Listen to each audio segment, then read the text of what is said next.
Many claim they like riding, but I know that they ain't. Ride or die. I go hard in the paint, yeah, homie, I'm a saint. Ride or die. Many claim they like riding, but I know that they ain't. They see the red and they call me a devil, but mind the treble, let me level with you. I used to idolize rappers that paint they face, but now I rock the blood of Christ ever since I've been saved by grace. I will say, with that intro music, I may have the coolest or strangest intro of any Christian channel on YouTube. That's from my friend Jay Payne. He produces music for the gathering of the Juggalos when we go down there to pass out Bibles and Crossman T-shirts like this one. Hey, James. Hey, you might need to hook me up with your buddy. I could always use some. Use some music clips. Yeah, I will send you his info. Tell him that you'll be reaching out. I share just like the link for his video in here, and he's not a bad performer at all. I really enjoy it. Yeah. All right. So looking at the chat, everything looks well. Video looks well. Guys, tell me if the audio sucks or the video starts to suck. I'm using a new setup, but it's a lot better than what I had. Special thank you to Delano from the Clubhouse groups who hooked me up with his computer so that I could get back into producing better quality videos. David, how are you? How are you doing? I'm good. I'm not bad. It's been a strange couple of weeks getting ready for this video, wrapping up all the Khalil Allah stuff from the past few weeks. I got my video out for that. I'm glad to be done with that and just have it out. Yeah, that was wild stuff. But you have kind of the you put together kind of the go-to video for anyone who wants to be filled in on that. I wasn't even going to comment on it or pay attention, but then AP told me that was the guy that everyone was saying was threatening me a while back, and I'm like, what? And I kind of lose track of these guys, but yeah, I remember that guy. Yeah, it's this social media app where like Christians do apologetics, Muslims do Dawah, atheists are debating on this app, and every once in a while you get people who just like go nuts. And I remember being in the audience when this was going on, when that like 2-minute clip came out. I was shocked. I didn't expect like that to come on, or at least to come out of his mouth at the time. Yeah, that was creepy stuff. And then all the people like denying it and saying it's just rumors and it's all made up. And then he's pleading guilty to 12 to 16 years in prison. And then that's wild stuff. Mm-hmm. Wild, creepy stuff. And there is this. Who was I telling? Was it AP? I was telling that there's this overwhelming tendency to want to make a video titled "Muslim threatens David Wood, then this happens," with this in all caps. That's like the clickbaity stuff. When this happens, I can guarantee if the roles were reversed and all that, there'd be like 90 Dawah videos like that right now. Oh, I'm sure it would be David Wood goes to jail. It would be like all you'd find for the next 6 months on the internet. Yeah. You see, this is what Christianity leads to. And I thought this would be kind of a fun conversation to have with you, Jesus versus Muhammad. Because I get into these discussions and I'm always told, well, aren't they both prophets? And I'm like, well, there's very, very big differences between these two figures. What would you say is like the most striking difference that you can point out to somebody? If they're like, David, what's the big difference between what Muhammad did and what Jesus did? There's, my goodness, they're like entire different categories of kinds of things. The first thing you'd want to do is probably compare them in terms of ethics. A guy who spends his ministry going around healing and feeding people and then laying his life down for others versus a guy who got progressively more and more perverted as time went on. And, a guy who eventually is, hey, give me your daughter. But what? She's only 6. Give me your daughter. Right. And, taking the wife of his own adopted son and getting in trouble, getting caught in the bed of one of his wives with his sex slave, and then trying to hush it up. And you have all these things, and it's like a giant mess. And that's what Islamic apologetics is like nowadays, is really just how do we defend Muhammad for all this weird stuff, weird, super creepy, perverted stuff. Because keep in mind, we're not talking about a random person, and we're not talking about prophethood from a biblical perspective, where we can look at people and say, God is taking some guys who are misfits and using them. In Islam, they have this view of Allah's protection of the prophets, that Allah protects his prophets from any sort of major sin or transgression. And so these guys get Allah's stamp of approval for being really good guys. In the Quran, Surah 33, verse 21, lays down Muhammad as the pattern of conduct for Muslims to follow. So this is a guy who's supposed to be imitated, and he had sex with a 9-year-old girl. This is a guy who's supposed to be imitated, and he tortured a guy to find out where some money was hidden. This is a guy who is a pattern of conduct for Muslims, and after seeing the wife of his own adopted son practically naked, started lusting after her, and then of course his adopted son has to hand over his wife and so on. So these are the kinds of things that you find. So it's just weird to think of this guy as the pattern of conduct, but definitely not the impression you get from when you look at the life of Jesus. Yeah, because Jesus said, love one another. Jesus summed all of the commandments into 2. Love the Lord your God with all your heart and soul, and love and treat other people as you would have yourself. But when you look at Muhammad, there was a very big distinction between what he was able to get because he's a prophet, and that put him in the special class, more wives. Allah told people how to behave when they were coming over to his house, when they were eating at his house, when they were leaving. It seems like when I read the Quran that a lot of it was tailored to Muhammad. But Jesus, when I read the Quran, well, ultimately it's tailored towards God. It seemed to be tailored towards sacrifice.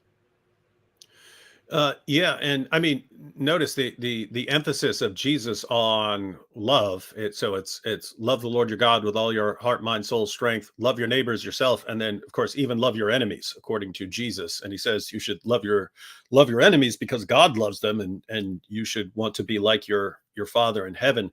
But you find the same thing from the Apostle Paul, who has an entire chapter, 1 Corinthians 13. It's called the love chapter because he emphasizes, that these 3 abide, faith, hope, and love, but the greatest of these is love. So if you were to read the Christian scriptures and you were to say, okay, of all the things we're commanded, because we're commanded to do all kinds of things, but if you're thinking about the takeaway and you were to say, okay, what is the greatest thing I can do? What am I called to do? It's to love God, to love other people. That's the greatest thing you can do.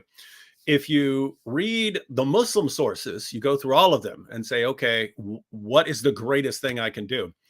The greatest thing you can do is slaughter people for Allah. The greatest thing you could do is walk around slaughtering all the people that Allah doesn't love. And so anyway, people, as you pointed out, people say, you've got your prophet, they've got their prophet. Everyone's got a prophet. These guys are all the same. No, theology matters. It turns out there are world-changing differences between someone speaking on behalf of God and saying, God loves everyone, even your enemies. Therefore, you need to love them too. And you need to spend your life loving other people and caring for other people. There's a big difference between that and someone saying, oh yeah, I heard from God and he only loves our group. He hates everyone else and he wants us to go out and slaughter them all in his name. You get very, very different results between those two. And then something that, like, when I've been looking at his teachings, meaning Muhammad, you have the hadith that seems to complement, but then it also seems to disagree at times. How would you say they reconcile that difference? Because in Christianity, we know that we have to maintain the integrity of the text before us. And I can't say that Luke contradicts with Matthew, but for them, if an hadith contradicts, they can move it, or they can bump it, or they can say it doesn't mean this. Yeah, I mean, what you actually there you have Islam in theory, and then you have Islam in reality, right? In theory, that's how it works. You have the Quran as the eternal speech of Allah, and it is supposedly that's perfect and non-negotiable. And then if you go to the Hadith, you find stuff all over the Hadith, and yeah, it can be all over the place. Um, and then of course you're supposed to trace those Hadiths back to reliable companions who heard things from Muhammad and so on. Uh, that's all a mess in itself, because these sources come centuries.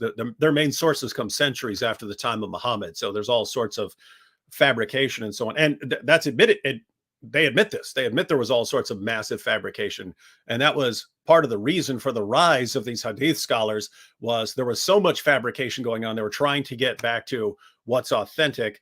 And so, I mean, like Bukhari famously went through hundreds of thousands of stories to get to the most reliable ones that are in Sahih al-Bukhari. And then even today, Muslims tell us, don't trust a bunch of those hadiths from Sahih al-Bukhari. So he had the best of the best. He sifted through hundreds of thousands to get down to about 7,000 that he thought were the best. So he's already dismissed hundreds of thousands. He gets to the most reliable ones. And then Muslims today tell us you can't even trust a lot of those. But what you find, what actually happens in practice is Muslims tend to believe whatever their local leader says. So whoever their sheikh or imam, or it's a technical age at this point. So they might be following a person online, some Muslim scholar online, but whatever Muslim leader they're following will interpret the Quran for them, and then find hadiths that justify that position and so on. So, I mean, really, at the end of the day, what I found is that's what their loyalty is actually to. They're trained to just believe whoever their leader is, and not to question his interpretations. And then he tries to make sense out of the Quran and the Hadith, and he picks whatever he thinks people need to know for him. But yeah, it's a pretty sloppy, messy process. And if there's any questions in the chat as we're going through this, I just thought this would be a fun video to do, just kind of going back and forth and comparing Jesus Christ. I think one of the big differences, Jesus Christ is God, and Muhammad kind of thought of himself as God to a degree. Like, everything was towards him. I know that, like, a Muslim's going to hate me for saying that, but Yeah.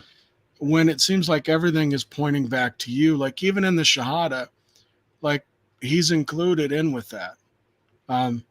So it's God and Muhammad, his last messenger. Yeah, and you're right. People flip out over if you say something like this, but I mean, you've never seen such a man-centered religion as Islam. There's no such thing, right? You can make fun of God, you can make fun of Allah all day long. You don't see riots over it. You say one word about Muhammad, and now someone suddenly has to die. I mean, they speak to him during their prayers. Allah even prays for Muhammad, not to Muhammad. He prays for Muhammad. That's not according to me. That's according to Muslims. That's according to the Quran itself. Allah prays for Muhammad. But I mean, you find weird stuff in the hadiths, like, creation. It's like creation is basically made for Muhammad. It's all around Muhammad. And they'll say, oh, but you're like that with Jesus. But guys, completely, Jesus is God in Christianity. That's why we have so much reverence for him. We don't treat everyone else like that. If someone is just a man, we don't treat him like that. You guys claim that Muhammad was just a man, and yet you treat him like God. And so yeah, you have that difference. But along similar lines, you can compare Jesus and Muhammad just in the Muslim sources, like not even talking about what Christians believe about him, just what Islam teaches about him. And it's night and day. Jesus, according to Islam, has a virgin birth. According to Islam, Jesus lives the most miraculous life in history. He's going around cleansing lepers and raising the dead and so on. He's the Messiah, according to Islam, even though Muslims don't know what that means. And then whatever theory you go with, because Surah 4, verse 157 is notoriously unclear. That's the one verse in the Quran that seems to reject the crucifixion. But you have all sorts of Muslim views on that. You have the straightforward interpretation. If you ignore everything else in the Quran, it looks like it's denying the crucifixion. And so lots of Muslims go with substitution theory. Some Muslims go with a theistic version of swoon theory, where Jesus is nailed to a cross, but he doesn't actually die. And then you have Muslims who it's a minority view, and is more common in certain sects of Islam, like the Ismailis, where they actually believe Jesus was crucified and died. And so you have a range of views there. But regardless of which view you go with, you have Allah somehow miraculously intervening on behalf of Jesus, because Jesus is so important. Even in a passage where it talks about other prophets being killed and so on, the standard Muslim view is this substitution where Jesus is so important that Allah, enters the scene and rescues Jesus. Or with the Ahmadi view, where he's actually nailed to a cross, Allah still preserves him and keeps him alive. Or at the very least, where Allah raises him from the dead right after he's crucified. But the point is, Jesus is very special in all of these ways, and Muhammad just isn't. He's not born of a virgin. He doesn't perform any miracles according to the Quran, and he's certainly not the Messiah. Muslims don't even know what that means. And then, according to Muslim sources, Muhammad dies in total agony after being poisoned by a Jewish woman, and Allah didn't notify him until it was too late, and he'd already put the poison in his mouth. But then he survived for a couple of years after massive internal damage, and he died. And Aisha said she had never seen anyone go through more pain than Muhammad did. And she said this later. She said this after years of wars and bloodshed and wives being beaten and so on. She said she never saw anyone in as much agony as Muhammad. And so you could just look at them according to the Quran, and Jesus seems like worlds apart from Muhammad. And that's what's amazing, because it just makes no sense in Islam. Like in Christianity, we can look at everyone who's ever spoken on behalf, every important figure in the Bible you can compare with Jesus, and Jesus is beyond everyone else. And it makes sense because of who he is, because of his dual nature. In Islam, you find the same thing. You find Jesus massively beyond everyone else, including Muhammad. And there's no reason for it. And if you ask, why is Jesus the one who's born of a virgin? Why does Jesus have the most miraculous life in history? Why is Jesus the Messiah? Why did Allah step in and rescue Jesus? Why Jesus? And even Jesus is sinless according to Islam. Muhammad's not sinless. Muhammad is told repeatedly to repent of his sins. And yet Jesus is said to be sinless. And so it's like, why is Jesus so radically different, even in the Muslim sources, where he's called the word of Allah and a spirit from Allah and so on? It makes no sense that he's so different in Islam. And they just have to kind of throw up their hands and say, I don't know, Allah knows best. Yeah. And, yeah. Or they add, and they've told me that all the prophets were the word of Allah. And I'm like, well, show me where it says that. Or all the prophets were Messiah. Well, show me where it says that as well. Like, isn't that, by the way, isn't that what Sheikh, I didn't follow the whole, I only caught bits and pieces of it as people were discussing it, but isn't that what Sheikh Uthman got in trouble for? He was, I think he was asked by God Logic about Jesus being the Messiah. And I think he said, oh yes, other prophets are Messiahs. And this is what I heard. I'm not actually familiar with the discussion. That was kind of the direction he went. And then he got he got busted because he was reading like footnotes that were like added to like a website, but they weren't actually in the authentic sources. And the Christian apologists found this out because how they're all at the park and they've all got cameras going. Uh-huh. I guess a camera or an angle went down enough to get like the paper that he was holding. So the way it sounds is he did what Dais do. He made something up in order to respond to a question, which that happens all the time. They'll just make something up.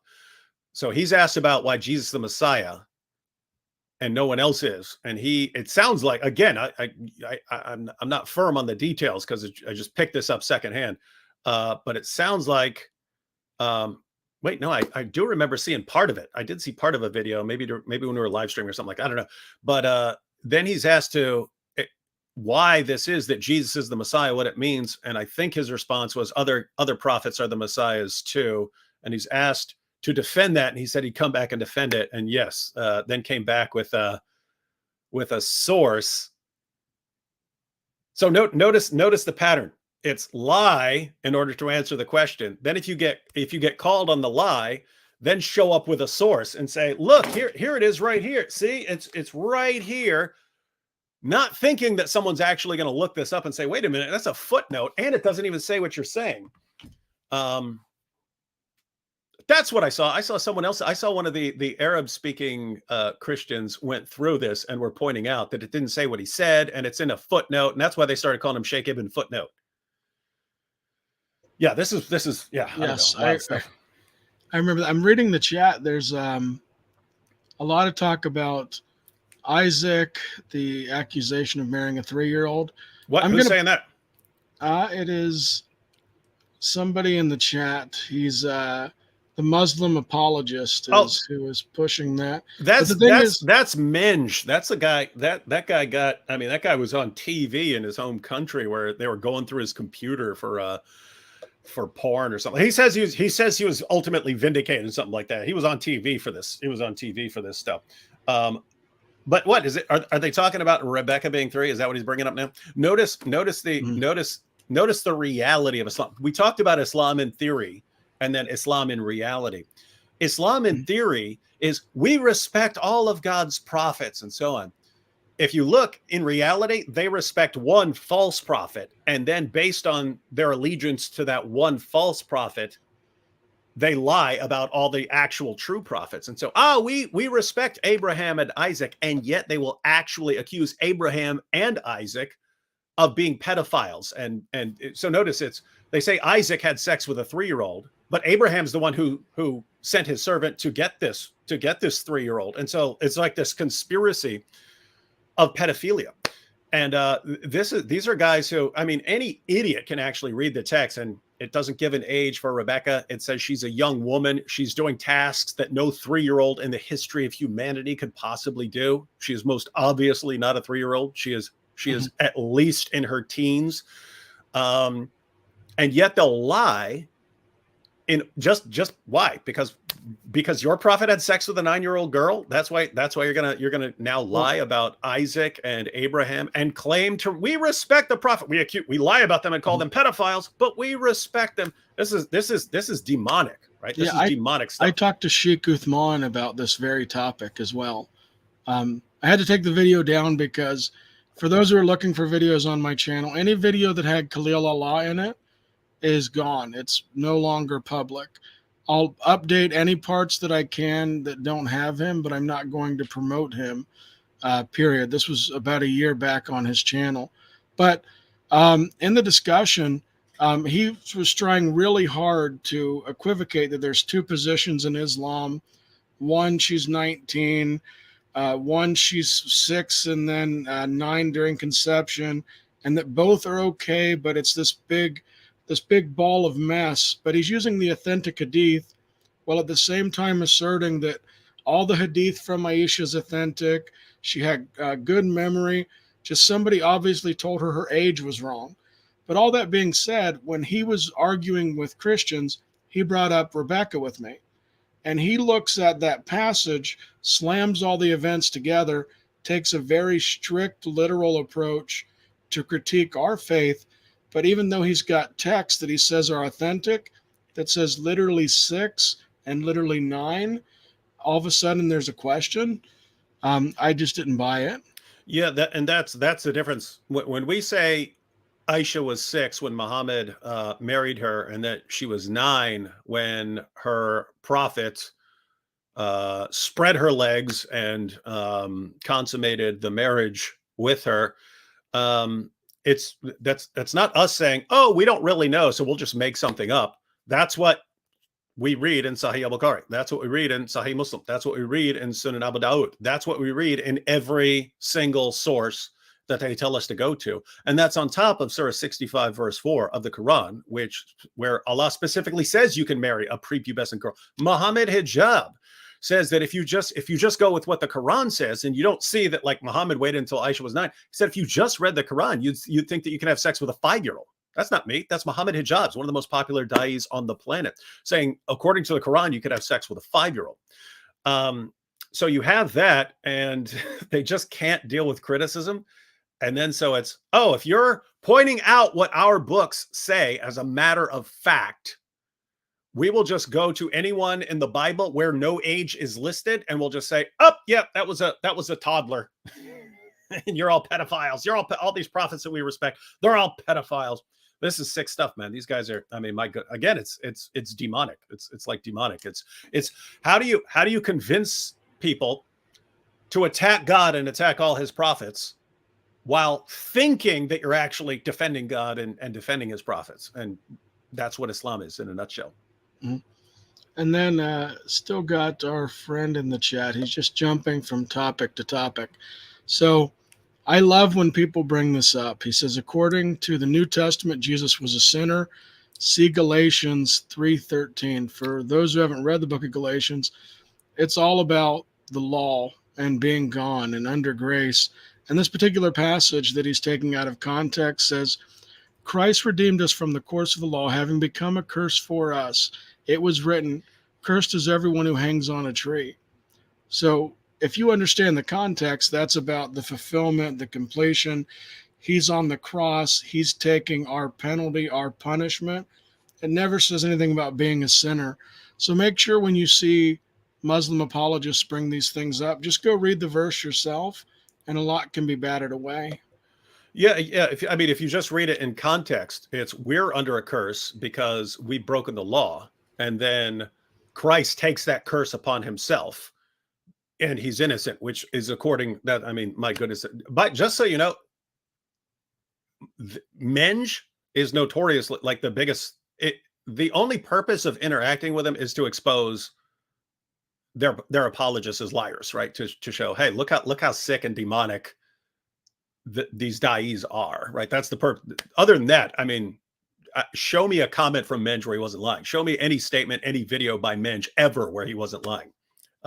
He's sort of the pinnacle of lying. He doesn't have any followers because you can go too far where everything you say is a lie, and then even your own fans don't like to listen to you, and so you don't become actually popular. So Menge, if look at him now, he's going, oh, context. Yes, context is important. What's the context of Surah 65, verse 4? What's the context of all of these claims? Context doesn't change the meaning of Muhammad having sex with a 9-year-old girl. It doesn't change it. But context is tremendously relevant in any book we're reading. And so, my goodness, these are the guys. These are the guys. Yeah, I enjoy these conversations because I think that a lot of times Christians online will get bedazzled by an argument or a statement or something that they've never heard of, and they're like, oh no, it's a contradiction. But I keep like just saying, take a breath, what did he say to you? What was the context? Did you bother to look any of this up yourself at all, even Google responses? And I know people say, aha, he said Google it. Well, yeah, I mean, take the time to do some research. Google will point out scholars, will point out other things. And as a Christian, we're obligated and should have a responsibility to not just take someone's word for it. Hey, Menj, by the way, I'm just going to glance at the chat. Every time you post a comment, I'm going to call Muhammad a pedophile. So keep that in mind. Let me see.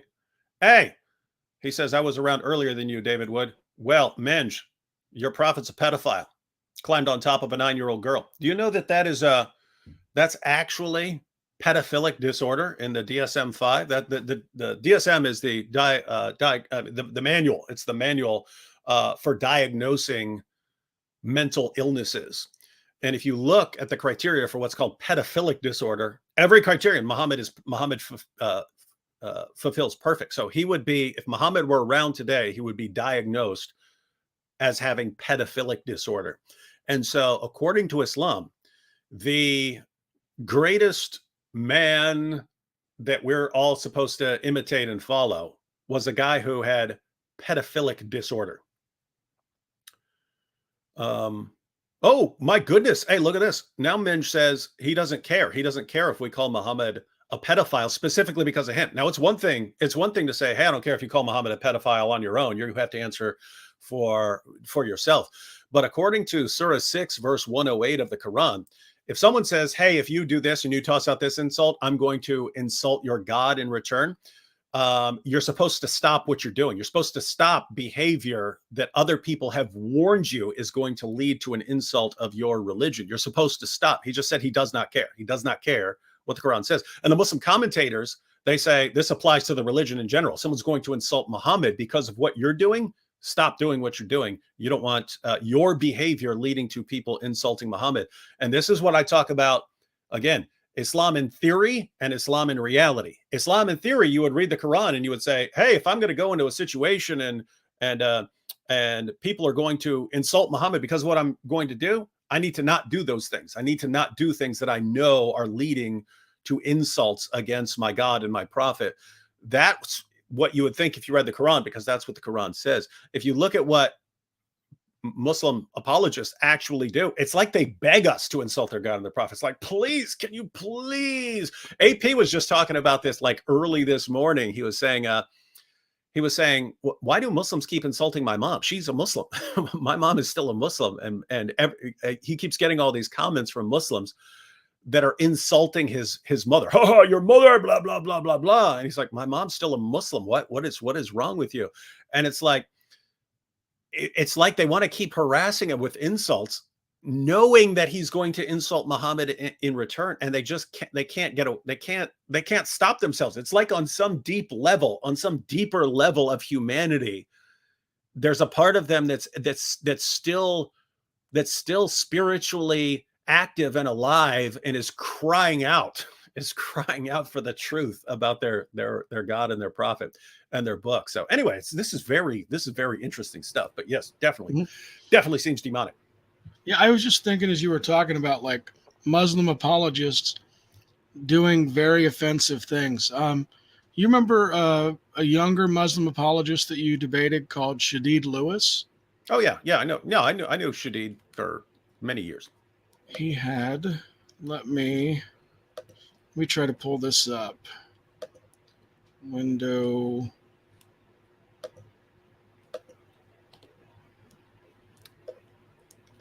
What's this, a video clip?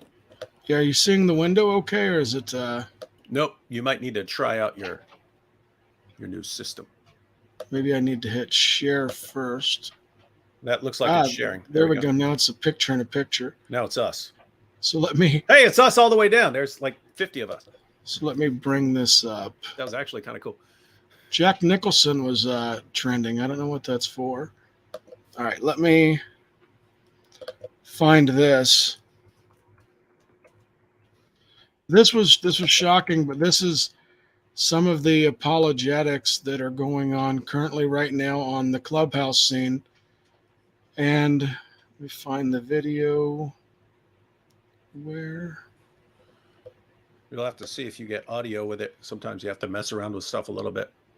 Yeah, if I can't get the audio, then I will ditch the video and then just share it later so people can see it then. Where? Yeah, so Shadid, just while you're pulling that up, Shadid is one of the, he's been around a while. He's like a black belt in ninjutsu, which has got to be I mean, I like martial arts. It's good for, staying in shape and stuff, but my goodness, talk about a useless martial art, ninjutsu. But um, yeah. But I mean, he was with I don't know if he's still with the Muslim Debate Initiative, but he was the like American representative of the Muslim Debate Initiative. They had two. They had Farhan Qureshi and Shadid Lewis were the American representatives of the Muslim Debate Initiative, and then Farhan became an apostate. And so I think it's Shadid. But Shadid, he's always come across as someone who's just like angry over race relations in America, and he's one of the guys who like turned to Islam because he heard that, Islam, there's no race isn't an issue in Islam, when his prophet bought, owned, sold, and traded black African slaves, and these are the guys who started the African slave trade. Centuries before the United States even existed. And so it's just weird that you had all these converts based on hearing a Muslim preacher tell them, Muhammad freed all the slaves. It's like, what are you bunch of liars? Yeah, this what I was trying to get up, if it comes up this time, this will be the last time I try it, and then I will get better about doing this, guys, for in the future. Where is the? Oh yeah, I mean, I've been using my live streaming program for years now, and I still have problems. You see a video now? How dare you say that? Yep, got it. Alrighty, this is to set this up. This is Mr. Islam Answers Back. This is online. It's censored, but in this clip, he's talking about how in the New Testament, there is a certain word that is said, and it is referring to people from a certain geographical location. And he proceeds to use the word over and over again, including calling another person of color this. How dare you say that? I don't care if you're black and I'm an Arab here. SubhanAllah, that's the Bible. Hey, you're gonna answer up. No, don't drop him. Bring him As up. terrified as I am, of course. Don't drop him, Sister Aisha. Come up. Come up. Don't play all of it. No, tell us the name of the book. What's the name of the book? What's the name of the book? What's the name of the book? I'll look it up. What's the name of the book? What's the name of the book? Punks. What's the name of the book? What's the name of bitch? the What's the book? name of the book? What's the name of the book? Open the book. What's the name of the book? Hey, What's the name of the book? Hey, The hadith about the shoulders is weak. Just because The hadith about the shoulders is weak, you punk ass. The hadith about the shoulders is weak. Stop using it. The hadith about the shoulders is weak. You are not Punk ass. You are a You cross punk ass. The hadith about the shoulders is weak. See if I can get to the part. Hey, need hadith about shoulders is weak. Stop using it. Now show us this hadith about Adam. About Noah. Show us this hadith about the lion sneezing.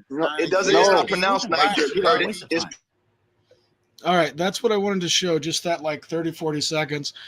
They censored it out with horn honks because he called this gentleman the N-word and said it like 40 times in the span of 3 minutes. Isn't that interesting? Because you had Ijaz, who that was I think he worked for Shabir Ali for a long time, but I mean he's not one of the super popular. He doesn't have like the personality to be one of their super popular da'is.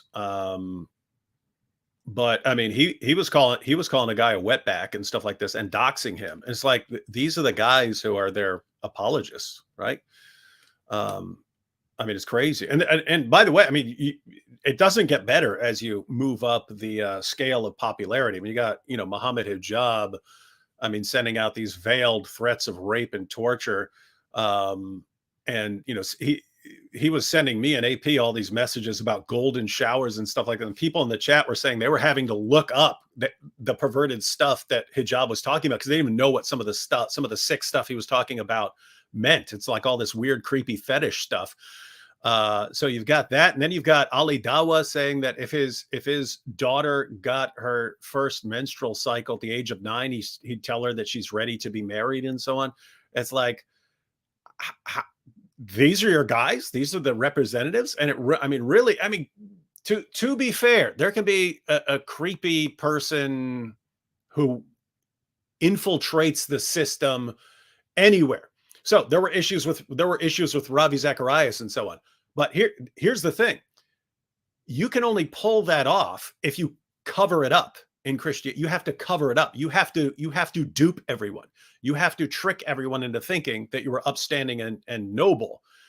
Anything you're doing has to be in secret. You have to keep it secret, because once you're exposed, then people, whoa, we want nothing to do with this guy.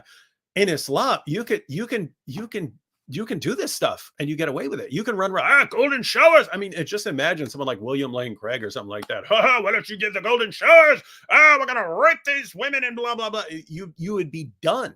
I mean, you'd be done. If a Christian apologist came out and said, you know what? If you just read the Bible, you find out you can have sex with a 5-year-old. He would be done. No one would listen to him anymore. He would be ostracized. In Islam, you could do that all day long. And it's like, the more you do it, the more you blast all the actual true prophets, and the more abuse you heap on the true prophets, the more popular you become. And it's just it's so interesting that people take this seriously as like as something from God. Wow, that was loud. Every now and then you get like a random motorcycle go by. Although I live in like a smaller neighborhood. I'm just looking at the comments because we're going to wrap up very soon. I didn't hear it. You must have had your mic off or something. I was able to mute it in time. I'm getting a little bit better about that. Oh, hey, how about a quick question? Yeah. There's a question in the chat, and I saw other people responding to it. But John Banman said, "Is there a powerful game changer for guys like Nabil that turned him away from Muhammad and toward Jesus?" And then that's a good question. Yeah, and then someone named David YouTube replied and said, Nabil said the passage in chapter 4 of the Quran about marrying those whom your right hand possesses bothered him, especially when looking at the relevant hadith to that passage. That it's actually a little bit different than that. It was not it's 420, Surah 4 verse 24, and it was the associated hadith in Sunan Abu Dawud. I believe it's Sunan Abu Dawud. In the printed version was Sunan Abu Dawud 4434, but that was the Surah 4 verse 24. Just it's saying, also forbidden to you are married women except those whom your right hands possess. This was not about marrying these women. You find this was about having sex with women who are already married. That's what you find. So notice what it says.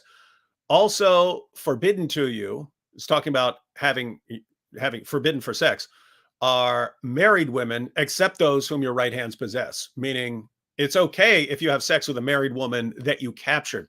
But I mean, it would be up to you if you wanted to marry a captive, but the passage in no way requires it. There are two categories of women that you're allowed to have sex with in Islam. It's your wives and those whom your right hands possess.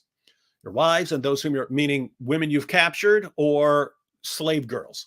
And so, but just so everyone knows, when Nabil and I were discussing this, he didn't show the slightest indication that it bothered him at all. And so this is when I was learning a lot about Islam and about the impact these things can have on Muslims.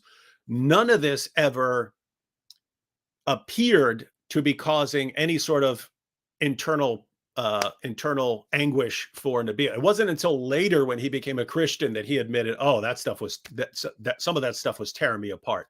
But yes, he later admitted this really bothered him because he was thinking, he said he was thinking about his mother and his sister. He's like, okay, if someone took over their village, someone conquered their village, and my mother is married, is it okay for a guy to come in and just take her away from my dad, rape her?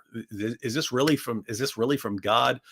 And so anyway, that did start bothering him. But again, the takeaway message for everyone, he did not let on that it bothered him at all. In fact, if you were looking at him, if you're looking at his behavior over time, he seemed to be getting more and more devout. That's what he seemed like.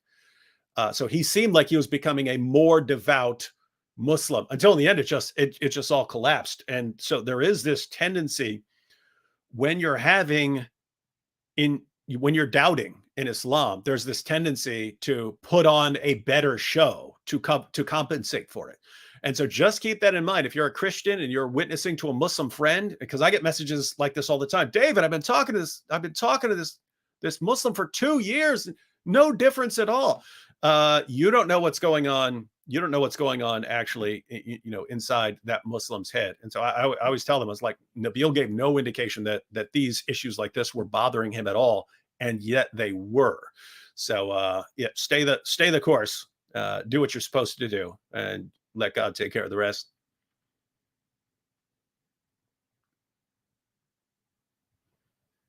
Hey, your mic's not on. Can you hear me? Yeah. New laptop. This one was fully charged, so I went to pull the cord that normally where the charger was. Disconnected my headphone, and it got really, really weird. Definitely want to wrap up in just a minute.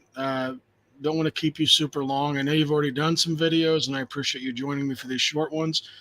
The book that I would recommend of Nabil's, the one that like really opened up my mind to things in Islam, is Seeking Allah, Finding Jesus. I had never heard some of the arguments or presentations the way that he did within that from the perspective of somebody who was a Muslim. Now, if you drop his name to your Muslim friends, they're going to tell you he was never a Muslim because he came from a certain sect.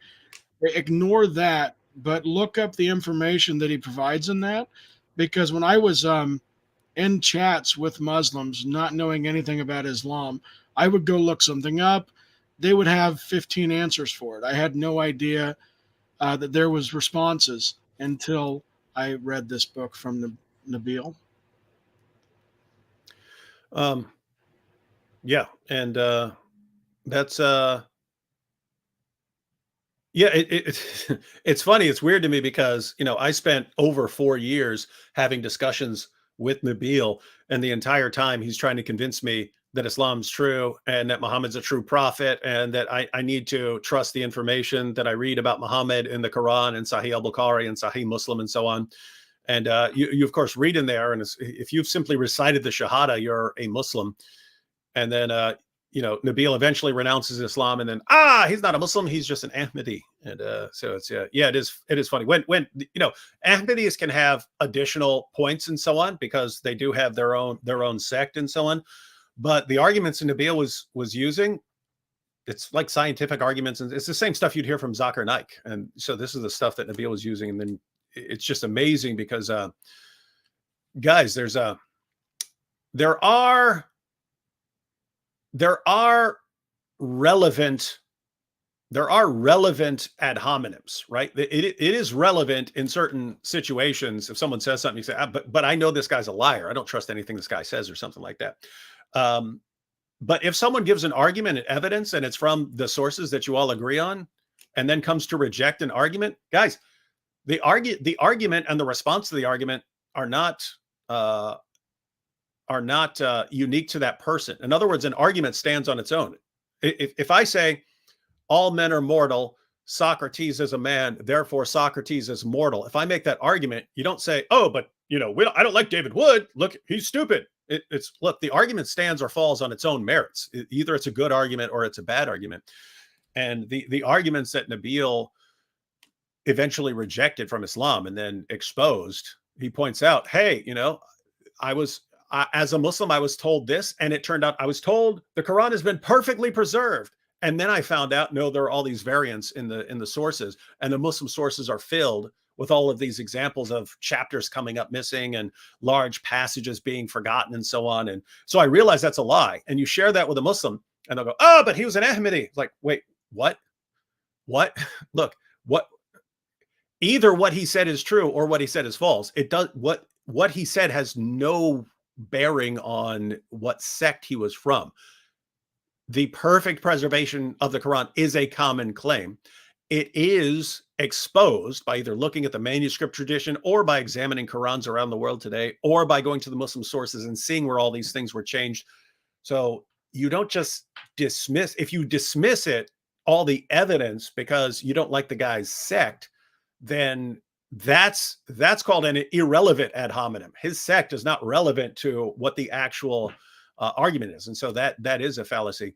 And I see that I see that men. It's always fun when Minj is here because it's like he basically. If I didn't know he was a Muslim, I would think he's a troll who just wants us to insult Muhammad. But look, we were past Muhammad spreading the legs of a prepubescent girl.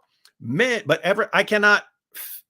Anytime men shows up because of him being on TV while police raid his home looking for kiddie porn, it's the first thing that pops up anytime he shows up is hey, guy obsessed with kiddie porn, according to the news channel, and is defending a prophet who justified sex with prepubescent girls, and seeing how all this stuff is connected. And then, you're talking about Khalil Allah and him getting 12 to 16 years and so on.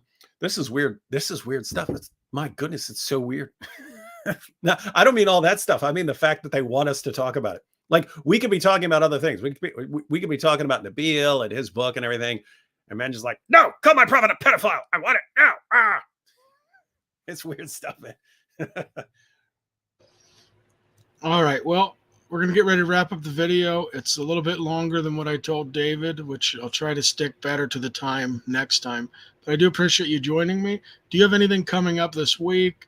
I know you do videos weekly with Robert Spencer. You've also got videos that you're doing with AP. You're doing one on his channel and then one on your channel, Apologetics Roadshow.